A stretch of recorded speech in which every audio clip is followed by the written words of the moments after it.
Okay, so today I'm going to be changing the transmission oil out of this 1949 Farmall Cub. So I'm going to do a step-by-step procedure on how you can do it with your own Cub, and this is basically self-explanatory for any of the Super M's, H's, or any Farmall tractor. So follow along, and it's a pretty simple process. Okay, so there's 3 plugs that we got to worry about on this tractor. Number 1, right here next to the shifter, this is our fill plug here. And then if we come under the tractor, you're gonna see our drain plug. And then if we come around to this side of the tractor, you're going to see the level plug. Let me zoom in on that guy right there. So right next to the brake line, well, the brake pulley. So let's get that off. Okay, I've got our drain plug loose, and you can already see there's some water dripping out. And there we go. And that's the reason why I'm changing the fluid out of this, is because there's water in the transmission. Gross. Okay, so I've got the drain plug, the level plug, and the fill plug out. And I'm just going to take a rag and clean these off. These drain plugs have a little bit of a pit in the bottom of them, and usually that's full of sludge, so you want to make sure you get that out. And you want to make sure that the threads are clean so they go in nice and easy for you next time. And this drain plug here, hard to see, but there's a lot of rust on that. So I'm going to be flushing this transmission out with kerosene so I can make sure that I get all the moisture and crud out, so we have a clean transmission. Okay, now I'm pulling off the transmission cover and shifter. That's the last bolt, and this is all going to come off one easy thing, and you can see there how bad that has gotten with sludge and rust. A lot of rust on the bottom of that. So I'm going to take my time and clean this up, but most importantly, you're going to want to look down in that transmission, and you can see what the water has done to it there. So dumping that kerosene in there, it's going to be able to clean all this off, and hopefully when I get the tractor back in after doing that, it'll look much better.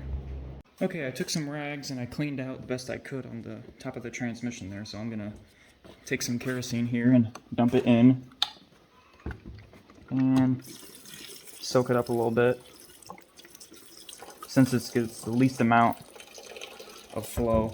And you can hear that there's some coming out the bottom of there, and it looks all nasty from my view, so that's good. We're going to be able to flush it out. Now once that's done draining, I'm going to put the drain plug back in and drive the tractor around a little bit.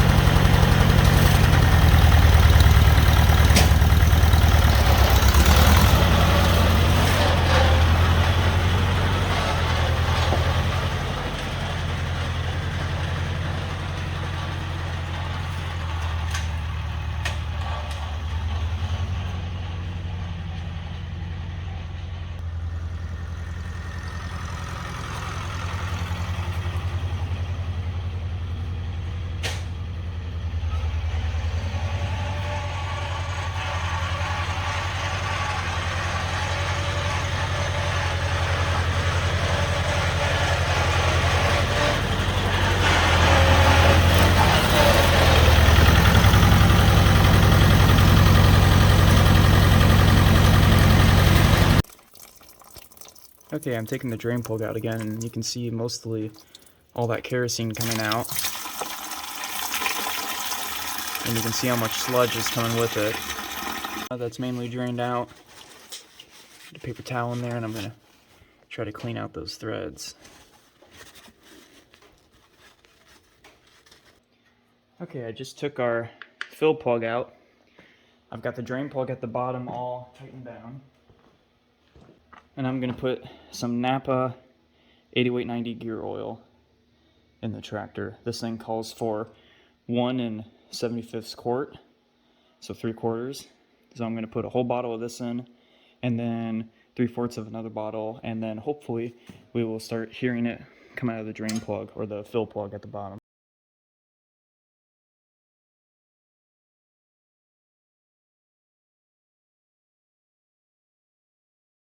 Okay, as you can see, we have fluid coming out of the drain plug or the fill plug. So I'm going to put that back in and then we should be good to go.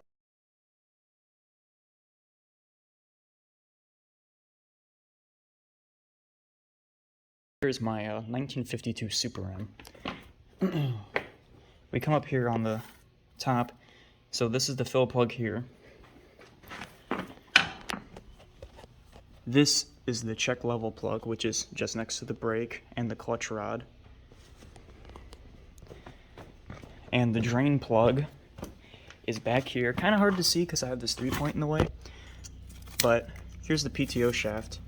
Down here, that is the drain plug for the transmission. Now, on these older tractors, the rear end, the final drive, the differential, the bowl gears, and the transmission are all one same canister housing. So I believe this takes 18 gallons, not sure on that.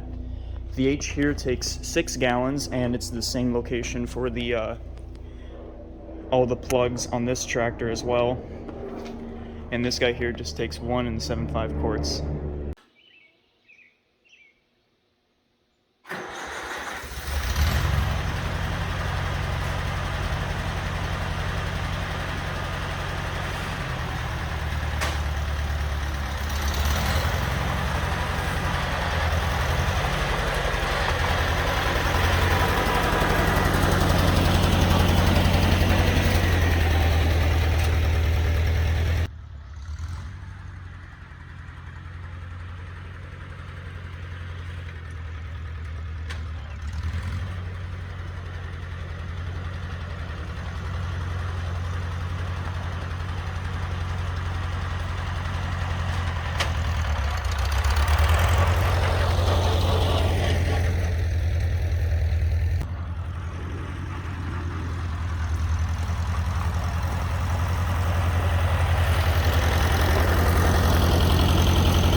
Well, that's it. So, hope you enjoyed this video. That did a world of difference for this tractor. It shifts quieter, the noise in the transmission isn't as severe, and it shifts better. So, hopefully now you feel confident to do this repair on your tractor at home, and I'm thankful you watched this video today.